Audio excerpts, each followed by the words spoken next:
What's up, everybody, and welcome to ITG Daily, the show that brings you the hottest in gaming news. I'm Drew Bosley. You can find me on Twitter at ArtisticGamer28, and that's the one, the only. It is Scott Savage. You can find him on Twitter at Savage. Scott, what's going on today?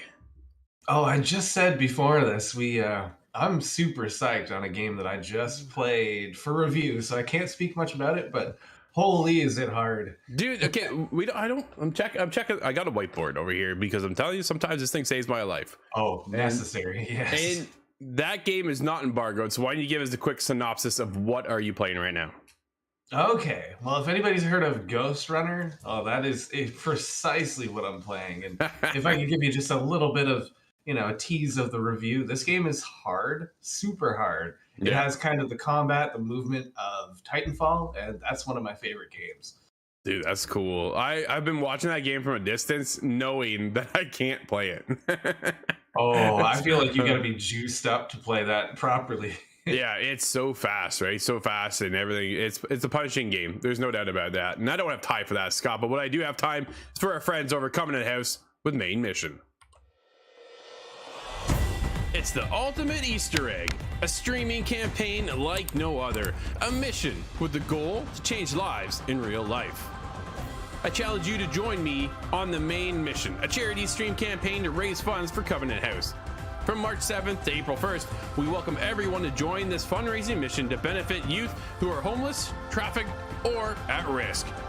The campaign will feature prizes, giveaways, and big surprises. And on April 2nd, we join forces with some of the biggest content creators and gamers to raise maximum funds. Help us change the game. Can we count you in? That's right, Scott. April 2nd. We'll be live for 12 hours at noon Eastern with the Main Mission charity stream. Thanks to our friends over at Covenant House. Come over, support a great cause. You can join right now by going to mainmission.ca. Scott, are you ready for today's show? Because GDC is here, and so are the panels, which means Unity plans to use Sony's PlayStation VR2 headset for next-gen presentation of their software. Dude, that is pretty cool. Pretty cool. We'll get into that. PlayStation update is inbound, and GT7 has the lowest user score of any PlayStation exclusive. I'm just saying it right now, Scott. All those who are trashing on our review, you're throwing rocks at a glass house, I might think. Yeah, no, the comment section is about to heat up after this. Absolutely. Yeah, we definitely got some flack on our review for that, but maybe it wasn't so bad after all, Scott. But let's kick it over to PSVR2 presentation due to take place at GDC for 2022. This is Michael Hardens over at PSU. The Game Developers Conference 2022 will play host to a major PlayStation VR2 presentation by Unity. It is set to focus on the device's improved graphics, performance, and cutting-edge hardware. Scheduled for tomorrow, March 24th, the PSVR2 presentation is titled Building Next-Gen Games for PSVR2 with Unity. And although GDC is obviously more tech-focused and it isn't a consumer-specific show like E3 or a Gamescom, it still doesn't mean we won't find out something interesting about the headset at this time. Scott, dude, Unity's pushing this now as well. So here's an opportunity I'm thinking for, because when I think of Unity, it's a free game software to help build your games, right? For whatever platform you're looking at. And it always speaks indie to me.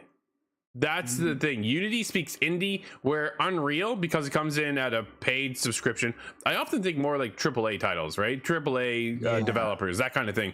So for Unity to get involved here and get into the world of VR, that was a bit of a shock that they're looking to bring in, I'm going to say, a smaller dev team and work on, maybe here's your opportunity if you had the interest of building a VR title. Let me show you how it works and how this can get involved. Obviously, like you said, GDC is definitely an industry-focused, tech-focused showcase. It's not that E3, here's all the spectacles, bells, and whistles, what you can expect for tomorrow or down the line for your consoles or PC world. But getting over into this, dude, this is kind of raising some pretty exciting things, especially for the future of the PlayStation VR 2. Oh yeah. Well, you can tell it's definitely a tech presentation based on that title. Not much Yeah. creative about it, is it? Building next gen games for PSVR 2 with Unity. Well, it all sums it up really in one sentence there, but this is good Yeah, news for sure. because if it's more affordable, that means it gets in the hands of more people and we get more PlayStation VR games. I don't know if there was ever a shortage, but just getting that diversity of ideas is going to be Yes. good for everybody.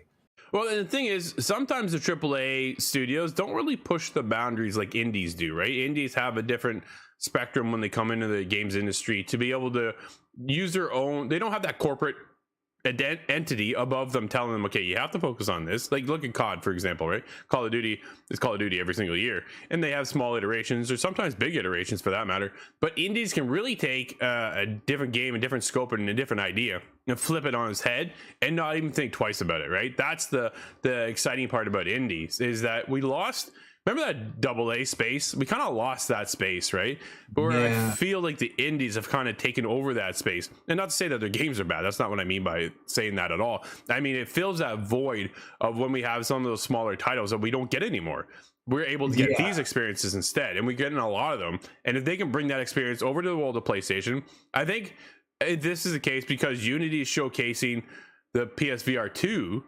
You got to feel that PlayStation is involved with them somehow, like a partnership to showcase, right? Help them push and bring in indies to work on the next PlayStation VR2 and bring us more titles like Moss 2.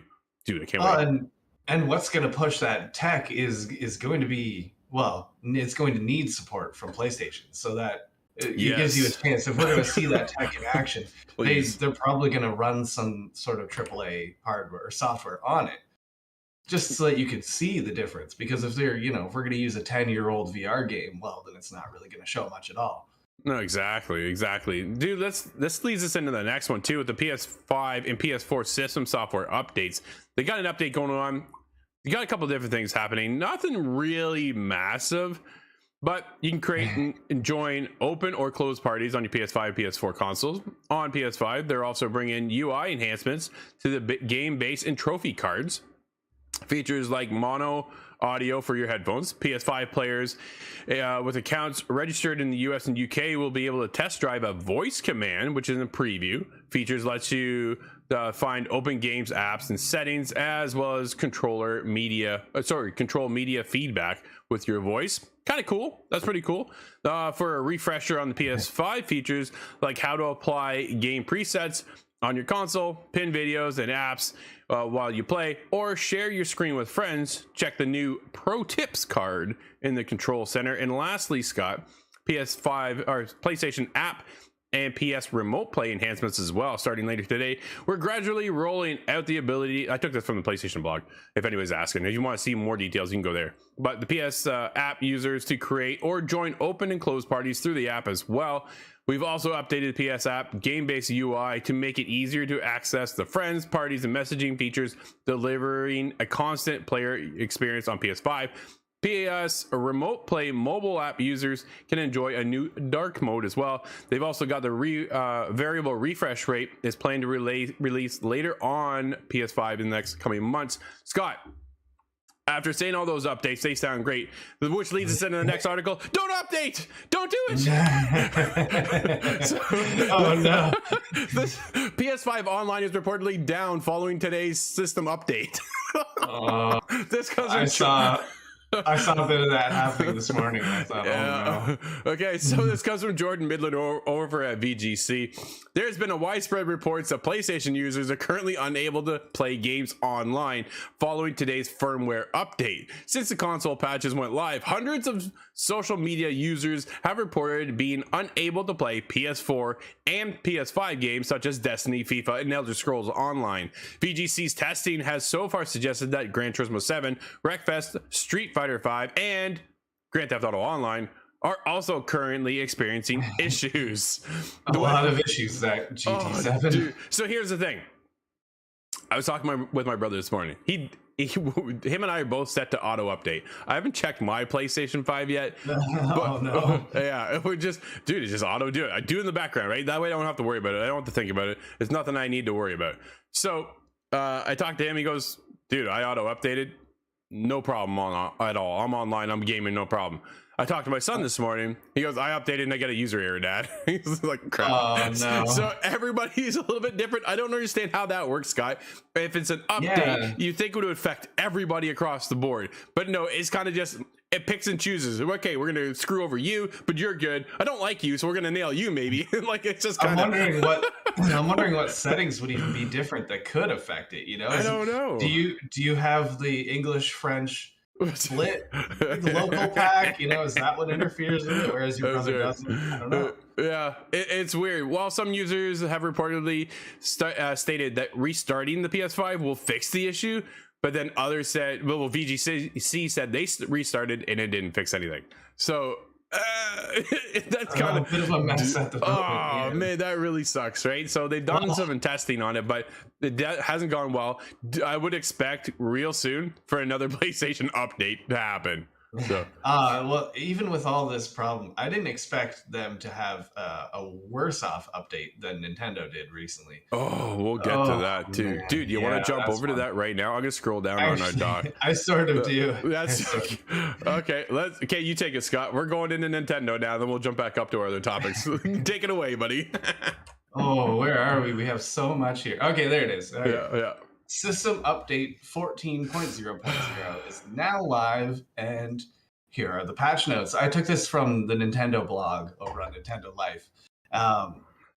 There's some issues that I have with this, but let's get to it. Yep. It bumps the system up to version 14, and while it's not an overly large update, it does add one significant and long-standing feature.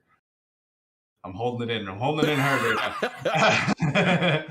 After 5 years, you ready for this groundbreaking? Users will now have the ability to create groups of software. This is basically a folder update, which means you can organize your library of games into whatever categories you see fit. You can make up to 100 of these folders and just pile the games in. So there is a benefit to being able to organize things, I suppose. Sure. On the home screen, you can't really do much at all. But, well, as other users have pointed out, what about themes? Themes were talked about 2 weeks after the game or the console came out, and they still haven't come out with themes. But don't worry, you can put your games in folders. Dude, I've been doing that on my PlayStation 4 for years. Yeah. Right? Like, I'm not quite sure I understand what this update is supposed to be about, or why they needed to advertise it, really. It could have been one email. It's one of those things that Nintendo does what Nintendo does. And they're just a weird company sometimes and make you scratch your head and go, what the... Okay, like that wasn't a big deal to me, or probably to most people. A nice little feature, but it doesn't require anything special to be announced about it. So yeah, congratulations to Nintendo Switch users. You can now put everything into a folder. So it helps organize if you have that many games. I just tend to delete them. I like them all across the board, Scott, myself. Yeah. I just scroll, right? It just makes my life easier. I don't need folders because I don't have that many games on my Switch. Yeah, I don't have much storage space anyways. That's the biggest problem. That seems to be a huge problem for everybody, no matter what console you're on. But Scott, yeah, really. Let's jump into Gran Turismo 7 has the lowest user score for a PlayStation exclusive in Sony's entire history. Oh. Let's just take that in for a quick second, Scott. As we did our review and the feedback we got, I once was told, I think somebody told me to uninstall the game. I'm like, okay, right? Like, it's just... They might have told you that after you had already uninstalled it. Probably. This comes from Michael Hardins over at PSU. Polyphony Digital's Gran Turismo 7 has gotten off to a bit of a shaky start due to extended server downtime, and this has resulted in the racer now picking up the lowest user score on Metacritic for a PlayStation exclusive in Sony's entire run as a console maker. The score fell as low as 2.2 on Metacritic, which means it topped the previous lowest score holder of Cool Borders in 2001 on the PlayStation 1. I've never heard of Cool Borders, but I suppose really? This is why. Oh man! Yeah. Oh dude, that was Well, it's a classic. It goes way back, obviously. PlayStation 1. Yeah, it was cool. Yeah, it's you know what? It's unfortunate. You don't want to see that happen. I know they had server issues, which took them offline for well over 24 hours. People were they're angry about it, right? And it's just, to me, when we reviewed the game, Steve and I reviewed this. And I just went on about how boring the game is. Like, there's just no energy or life within the game was my biggest problem, right? There's no, it doesn't necessarily need to have a story, but we're getting a lot of those games now that have been the same routine over and over and over again. Introduce something new and exciting, and there just didn't seem to be anything new and exciting. There's 400 cars in this game, Scott, which is great as a stat, but man, it's funny because I'm seeing you kind of answer the comments as they came in. That's funny because people were really mad. You just don't get it. It's about cars, and okay, that's fair. Sure. Hey, there's 400 cars. Okay, but is there story? We don't need story. And these were the kind of things that you were met with in the comments. And it goes, exactly. Oh, okay, I'm trying to justify what I was thinking of here. I played more than just Gran Turismo in my life, so. Yeah, and then you compare this to Forza Horizon, which how can you not, right? Or even Motorsport for that prime example, or Need for Speed over the last 20 years. Just things have evolved over time, and I feel like this one felt in the past. Dude, we played to elevator music. It was just so dull. I'm like, this is a racing game, man, and you're putting me to sleep playing this game. Like, so Steve and I both stated this game is not for us right off the hop, right? It was one of those things. This isn't really for us, but PlayStation was kind enough to give us a code, so we checked it out, and it just didn't click, and that was what it came down to. And you can say whatever you want; it doesn't really bother me. I just find it kind of comical at this point. But at the same time, right? I have played these games, and I played a lot of racers. I'm definitely more on the arcade side, but when you get offline for 24 hours, that sucks. And there hasn't been a lot of iteration. Dude, one of the coolest parts, honestly, was going in the cockpit view and it pouring rain. And then the mist was coming up. There's some beautiful moments in the game. But when you're met with no dialogue, like the dialogue is all text, it's all reading. You're just reading. There's no voiceovers in the game at all. I'm like, this is one of the biggest PlayStation studios around. Like, why isn't there any voice acting yet? That just baffles me. They could have just passed the microphone around the team and just gotten half done voice acting. That would have helped. It seems like it was more of a tech demo. It definitely felt like a tech demo, even though it was as big as it is. It was just kind of like a showcase piece, right? But it felt like we were still stuck in a generation behind with Gran Turismo, and that was my biggest complaint. But Scott, what we're not going to complain about, well, maybe we will. It's the Witcher franchise next announcement will be powered by Unreal Engine 5. Comes from Nathan over at WCCF Tech. While there was a little doubt CG Projekt would be returning to Geralt of Rivia eventually, today they officially announced the next game in the Witcher series. While details on the game are in short supply at the moment, CDPR has provided a teaser image. It was really just a mask in a snowbank kind of thing, Scott. Oh, I've seen tons of I've seen that shared all over the internet. Now I'm wondering, what do you think the next Witcher game is going to be called? Do you think it's going to be Witcher Series S? Well, so, oh man, really, dude. My biggest thing is, what do you think the next Witcher game is going to focus on? Are we going to get Geralt, or are we going to move over to Ciri? And I kind of question whether or not we're moving on. Right? Oh, that could be really interesting. It could be, because we played Geralt now for 3 generations of games, and don't forget they're also working on the remastered right now. So they've the show has 2 seasons out now. Yes. I didn't see the second season now. I'm waiting. Dude, it's so good. Like, we binged it in a matter of days. Like, we're done. It was that good. We were just That's hooked, a good right? sign, Yeah, we loved it. So they also stated, don't worry, if you're playing Cyberpunk, they're not switching over. The whole big deal is here with the next iteration of The Witcher, they're moving over to Unreal Engine 5. They're partnering with Epic, and they're going to be able to put it everywhere. But they're just taking the load off of designing their own engine and keeping that upgraded and moving forward, right? Now they're going to partner with Epic instead, work with them, you can work on the Unreal Engine 5 and push that. So with every new iteration, they're already going to have that engine and not have to worry about taking the team off the game, reiterating on the engine, and keeping that updated. Right now, they're working on Red 2, which has transformed their entire game, and that's been their engine for years. Cyberpunk is on that engine, but we all saw the headaches and hiccups with that, right? So now this takes that out of that equation moving forward hopefully with that The Witcher. Minimizes whatever issue could come up. I'm thinking about The Witcher in Unreal 5, though. That's going to look insane. That's going to be almost, unreal, funny enough it'll look real, but it's so intense. I feel bad.